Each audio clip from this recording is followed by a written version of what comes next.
All right, we got time now for the President, David Chartrand, to join us. Good afternoon, President. Naomi, and with beautiful, of course, song by the legend himself, and I'm sure he's smiling down upon us right now in the show, and probably listens to the show up there every Saturday. They're probably having a jam up there. Yeah.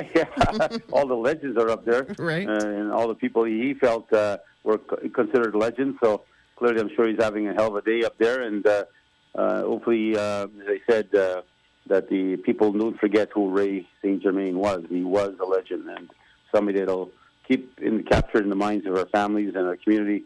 And he was sort of the breakthrough into the artistic world of music, and had his own national show and TV, and there's just a remarkable history behind that man. Yeah. But let me say where I am right now, and of course you pay tribute to Al Desjardins, and I'll speak about him shortly. Mm-hmm.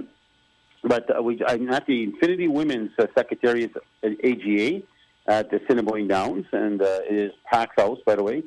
I give kudos to Anita Campbell in the way she runs the organization on behalf of our government, and it's just such a fitting feeling to see so many women are pushing towards education and careers, and their numbers are unbelievable. There's probably I just say probably the best numbers in any culture society in Canada. And if you do individual cultural societies, they are doing remarkable post-secondary education. They are surpassed the men by at least 70 to 30%. You look at the trades; they're over 50% now in trades also. So women are really taking on a massive role in the economy in the future, and are presently moving towards that. So it was good to have a chance to speak. And you had, of course, a lot of people here. You had a lot of Métis MLAs, and Renee, Billy, Bernadette Smith, Nani Fontaine was here, First Nation, but still a minister. And then you had different speaker after speaker after speaker. So it was really good to see so many messages being sent. But they also had people from different ethnic backgrounds. You're talking about their struggles from their countries, what they faced as families before they came to Canada to find safety and a better opportunity. So it was good to see the unification, kind of their struggles and some of the issues here. But there's definitely a conceptual difference that our women have always been the matriarchs and the strength of our Métis nation, without question. So, and in different cultures, of course, women play a different role. Different ethnic societies, but it was good to see so many of those speakers speak at the same time here. But I was quite pleased with that. They have actually an election happening today, so kudos to all those that sat before and for the last 4 years, and now the election will take place for 4 years for the spokesman of the Métis Infinity Women, and also the 7 regions appointees that are appointed or selected and elected to be representative of that particular region. So, again, kudos to them today, and I'll give you share the election next Saturday. Okay. Okay. So I heard you had guest Louise Anderson there, and from Louise Anderson's Photo and Media. Kudos to her. I hope she's still listening. Yeah. Again, for Métis citizens out there, if you want to support a Métis business, here's one you definitely can support. Louise Anderson. I actually just asked a couple of my staff sitting around me. Are given that she's probably in our inventory of names and businesses, I want to make sure that our government's actually purchasing and supporting her work and her studio. So we'll find that out. I'm sure they are, but I'll find that out if not. And I'm sure we can find opportunities for Louise Anderson, not just out there in the world, but that the Métis government can buy and also purchase product from her. Awesome. So kudos to you again, Louise, in 5 years in the business. And that's a testament of probably surviving COVID and still going strong. So it just tells you that the product she's selling, the function she's doing is a necessity, and then of course the drive comes from her. Birthdays, there's so many of them I got to start dealing with now. Okay. Happy birthdays going out to Brenda Gail Fleck, 63 years old, and she's the longest serving employee at the Assembly of Manitoba Chiefs at 35 years this coming January. So happy birthday, Brenda Gail Fleck. Happy 67th birthday is going to Winnipeg Region Vice President Mr. Angelo Carrier, who celebrated his birthday today, and he sang him happy birthday. He was here speaking, and actually shed some tears because he does hold a portfolio of the residential school, and people have got to know Andrew's story. He too was one of the victims of the priests, and so when he talks about the subject of women and the importance his mom played, unfortunately, the hardship he does feel, that what the priest did to him almost killed him and broke his life. So, you can see the emotion when he was speaking today. So, kudos to Andrew Carrier for being tough and being strong and holding a portfolio that's so important to so many. Again, happy birthday going on to Leanne Denoyer. She's been with us forever. I didn't say how long she's been at the MMF, but a hell of a long time. I know that as far as I've been there. So she's Director of Finance, and she's celebrating her birthday September 17th. Doesn't say her birthday or age because I think she's single and she doesn't want to advertise her age. Happy 62nd birthday is going to Colleen Boyer, St. Eustache, celebrating her birthday on Thursday, September 18th. And again, as you know, my feelings, St. Eustache, I'm very proud of that local. Happy 19th birthday to Keenan Forjay, Debbie Doug Forjay's granddaughter. Keenan, I hope I'm saying it right, celebrating her birthday on Thursday, September 18th. Happy 19th birthday, Keenan. Happy 54th birthday is going to Tracy Allard of Winnipeg, who's celebrating her birthday on Thursday, September 18th. Happy 56th birthday to Brenda Boyer of St. Eustache, who's celebrating her birthday on Friday, September 19th. And happy 61st birthday is going to Ken Gibosh of St. Laurent, who's celebrating his birthday on Friday, September 19th. So those are the birthdays I have on my list.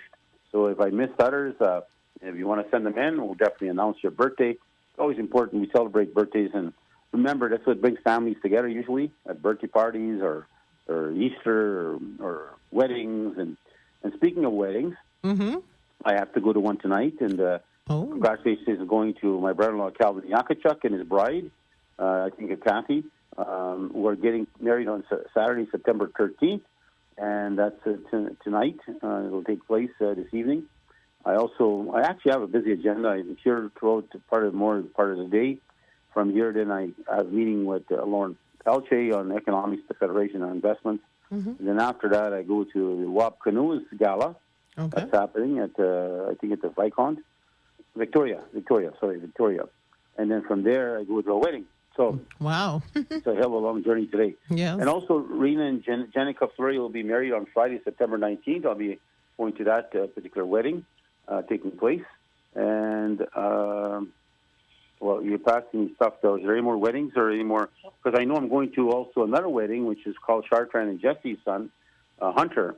He's getting married, I believe, the same time the Southeast Regional meeting is happening. So I'll be attending that wedding ceremony also. I made a promise to his mom, and the holy man, that Hunter is a giant. He's way bigger, taller than me. I have to look up when I'm talking to him. I just remember him as a kid, and I was hunting geese, and he'd be around and run to get our geese at times, and just a kid.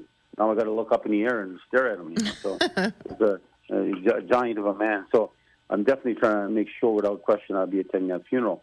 Also, want to send condolences out and get to the next gospel tune, if you don't mind.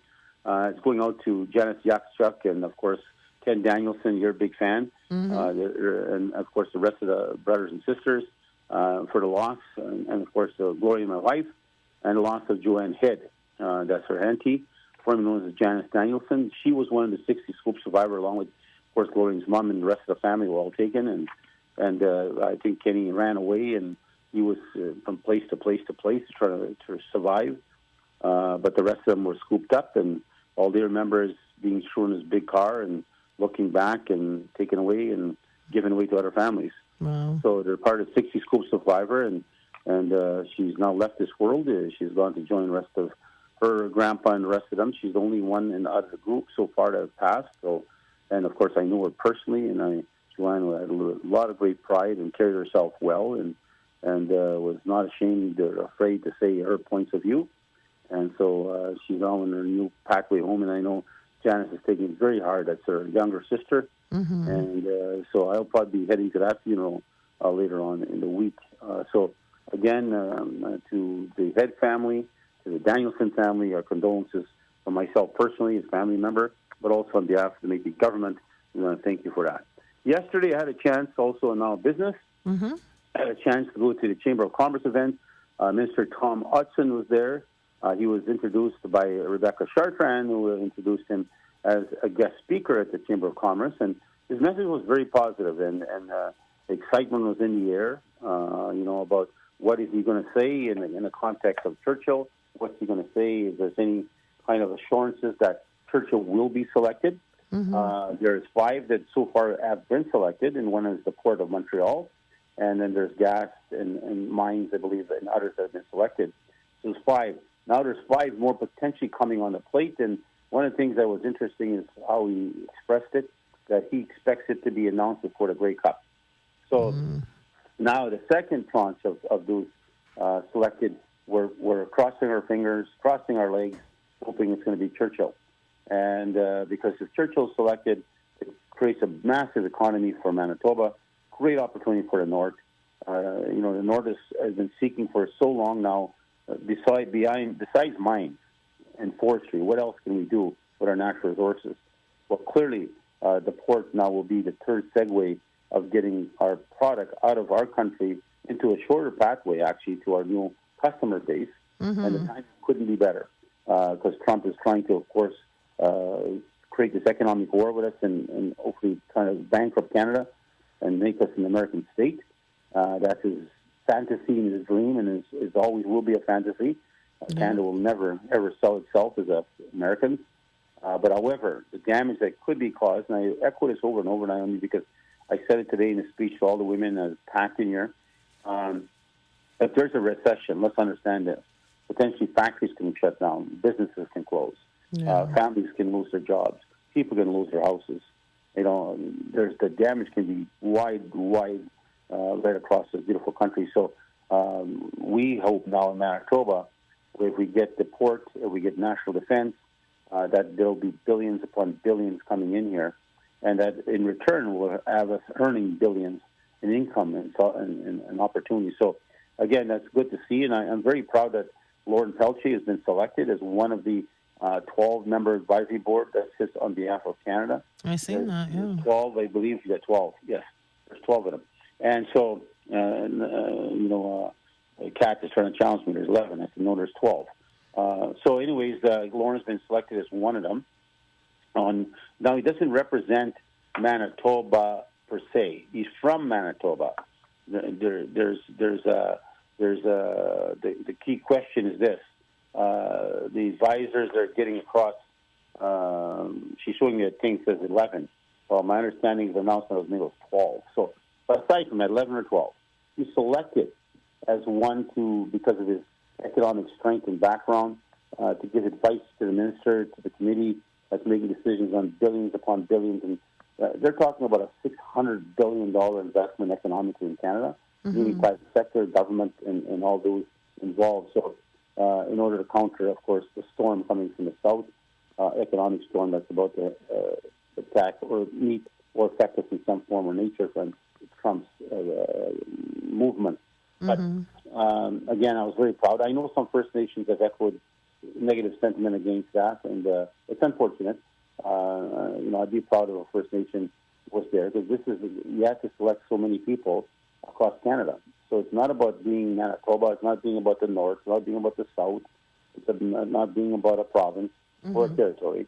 It's about having a body that's going to give advice. Now, they don't have powers, and it's not about rights. That's one of the things that's misconceived out there, that Lauren would represent the rights of First Nation, the rights of the Red River Métis. No, he will not be representing my rights, nor will he be representing First Nation rights. That's a different job, a different time, a different issue.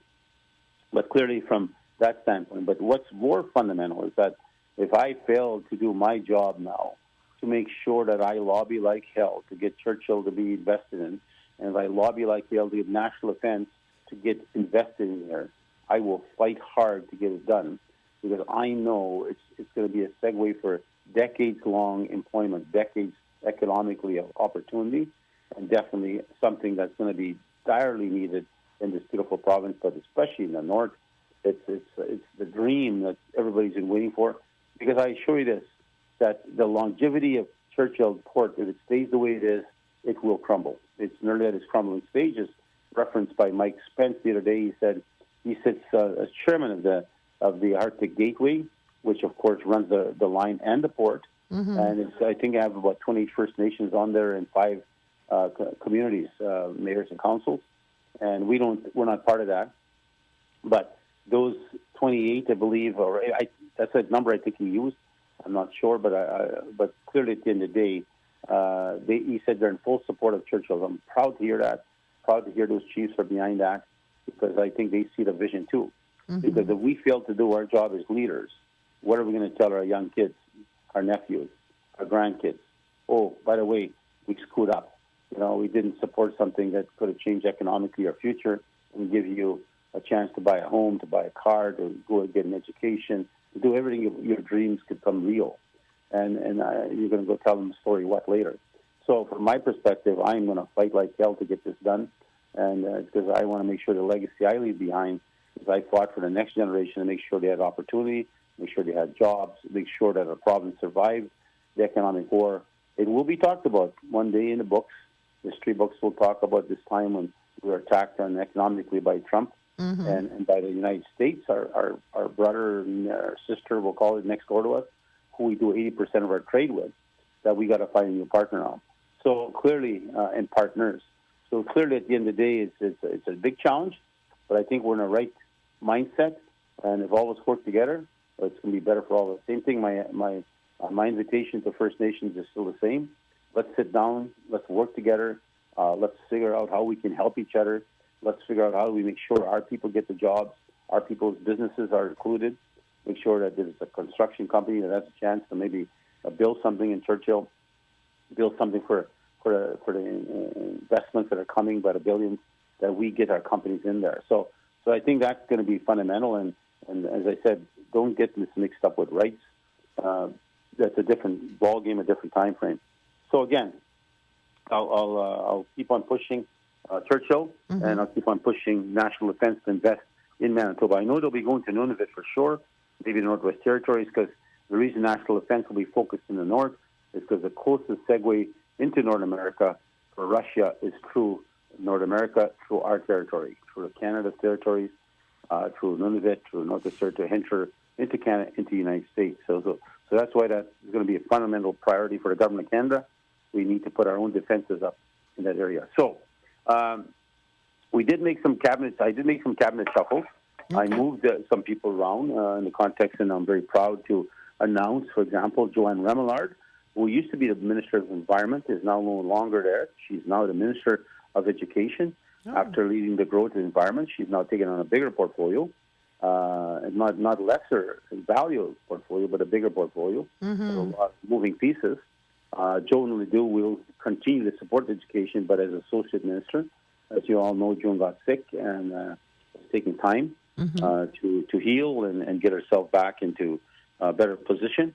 And so she had asked my support for her to have some time to really focus on her health, because she definitely needs to focus on her health. Also, I had a new appointee, a brand new minister now, who's taken over environment, Marielle Gauthier. So she's elected in the Southeast region.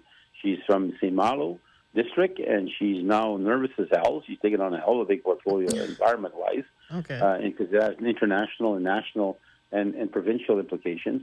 And so she's getting briefed by all the departments, and all the directors and consultants are going to be just pushing a lot of information down her head to tell her what she needs to be wary of and know of, and positions she'll be taking in the near future. I also like to thank Peter Fleming for lending his expertise in supporting Joanne Remillard and the success of the file.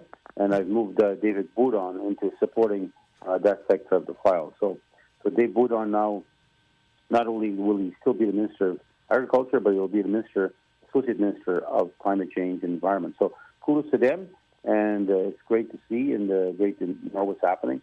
I'm still keeping the file under John Fleury right now. John Fleury, of course, will pass on, was the Minister of Employment and Training, who was there forever. He's one of the strong ministers, and that file is still under me until I can find the appropriate person to take that file and lead it, because I do have a ton of work on my schedule, and I got to share and pass on some of that work so it doesn't fall through and crack. Don't forget the AGA is coming October 17th. Yeah. That's coming fast. Now, one of the things we had a brief yesterday from Stephanie Mueller, who leads the evacuation supports we give. Mm-hmm. As you know, you're involved in that too from MKO. Yes. So there's a lot of good news that came out yesterday. A lot of the hydros now is back in the lake, Leaf Rapids, Pocatawagan. There's a set date now. So these communities are starting to go. I think Garden Hill. I forgot what the other one was. But aside that, the time frame now is the hydro is back in some of these villages and communities, so people can go home. Yes. And I know people are so desperate to go home. But again, what do they find at home? And was there any damage? For example, if their freezer, they have no hydro. What are they gonna find in that freezer? Yeah. Everything rotten and spoiled, and so they probably have to dispose of the freezer, and they got to buy a new freezer. There's still a lot of work to be done, and so they now have the chance to come back to where I need them now. A lot of them left their functions of their jobs they were hired to do at the Federation to help, and of course we know the majority of all the people that were there were First Nation, and they are so thankful for the work we've done. The supports we gave them, the supply chains we were able to build, and even getting the proper accommodation, sometimes not living in a cot in front of 500 people or 1,000. So some of those families needed privacy, and we were able to use some of our facilities and to give them that privacy and to feel good about being in a home that was theirs to use and cherish while they were here. So a lot of the First Nations were so appreciative of it, and the hugs and thank yous and cries, and I really appreciate that. So I thank all the First Nations that are listening, that sent very positive messages to the staff that worked so hard to make a difference for you. I thank you very much for treating them with such respect and showing them how much you appreciated the support and the work you did for so many. We're talking about 5,000-6,000 easy that came to our support from First Nation communities, and we do it in a heartbeat again. Yeah. That's why I believe in unity. I believe in working together, supporting each other, and so is those families that came to us, and they truly believe in relatives and relations, and it's just a good feeling to have, and the staff feels so good about the kind of words that were shared by them. But don't forget our AGA now that team is going to start to shift itself and move. So you can tell they're tired too. So I'm going to take them out for a big dinner to thank them for what they did and all the hard work they did, the extra work, the extra hours. And so what we're doing actually is getting ourselves ready to say, okay, you guys, you got to go back running again. You're not even taking a break. We're going to the HEA because it's going to happen very quick. October 17th is going to come very fast. Yes. Now, don't forget, one of the things that people didn't realize last year is that the Monster Bingo is not just for our people at the HEA. The Monster Bingo is for everyone. That's happening Friday night, October 17th. And you get your cards. You can buy your cards ahead of time, your bingo cards. $50,000 in cash and prizes will be available. So get your bingo cards on. Maybe I'm going to be there. Grand. You'll be there. I know you'll be there. But you tell people, get your cards. Yeah. A lot of people think that it's only for us. It's not. It's all money raised goes to a need. I think it goes to bereavement fund or something of that nature. But it's there to make sure that it helps the other departments. Like our bereavement fund is so important. It helps so many families.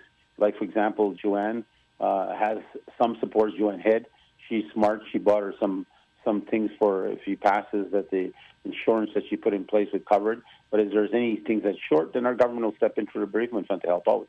Right. Make sure that the people that leave this world leave with great dignity and support, and that the MMF does all. This is not government money from outside. This is our own government money. We raise this money through fundraising, through donations, and so forth. So, and it has helped hundreds upon hundreds of families. So, but don't forget the bingo, everybody listening out there. You're more than welcome to come join our bingo, come take our money, and go home smiling and laughing. I remember the time that Nelson Sanderson won that, I think, what is it, 15,000 or 10,000 or more? He's just jumping up there, and I see him once in a while. He still remembers that day, and I hope he's listening. It was a great day for him. So, again, the AGA is happening in Assiniboine Downs. And why Assiniboine Downs? Because we support Indigenous business. We support First Nation business. This is still owned by Peguis, and we go out of our way to have our assemblies here, our gatherings here, because I know once we're spending our money and doing so, we're giving it to a First Nation business, and we're helping do our share. And that's the philosophy I want to keep on pushing. My cabinet believes in it. I believe in it, that we support each other's businesses, help each other, because, if we don't help each other, who's going to help us? Truly, history has shown us no one will come and help us but ourselves. So, again, we help each other, we'll get a hell of a lot further ahead. So that's why we're holding the event at Assiniboine Downs, because I can hold it at the convention center. So I can go to Brandon. I can go to different places, but I hold it here and continue to support it. So we're also going to have an evening entertainment, and that evening is going to be run by Dawn and Oliver. By the way, Oliver did a superb job at Al Desjardins' funeral. He did. I was really touched the way he handled it, and I felt so badly he tripped there. Unless Al was tripping him there. I think Al pushed him. After he got off the podium, he tripped there and fell down. Lucky he didn't hurt himself. And I said maybe Al was tripping him. He forgot to say something. Anyways, or thinking I'm at the same time playing a joke. Yeah. But Al's tribute was very nice, and we're going to have a tribute ourselves now on Saturday. That Saturday night, we're going to bring entertainers in that Al was connected to, and that they'll be performing some of his songs from his albums. And so this way we can show our gratitude because how many years he ran the assembly and bringing all the entertainers together to showcase our beauty and our strength. So, okay, so again, I don't know what. Oh, there's a boxing event coming up. I'll be at the boxing. That's September 27. It's actually run by M&M Bills, I believe, and the money raised there. We have two Métis boxers. One of them works in housing, I think. One works at N4. So they're actually fighting for title fights. Oh, Braden Yurko and Ryan Savage from United Boxing Reinforces Daily.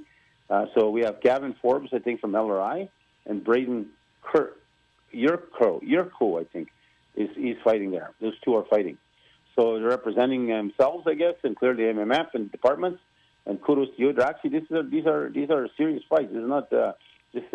I wanted them. I said on the show last time. I said they should put Don Roulette and I can go there and fight him. but I better not. He's an elder. Yes.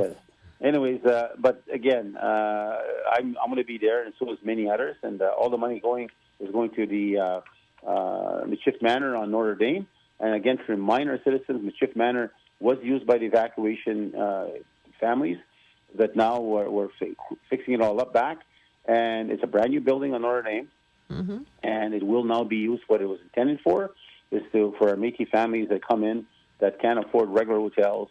But this is a beautiful facility, brand new, has its own kitchen, its own rooms, privacy, et cetera, and you can get that at a much lower rate because we still got to pay the maintenance upkeep. So there'll be still a charge given, but it'll be far lesser than anywhere else, and trying to meet with your needs and your challenges. So is that again, for like people who are going through like medical?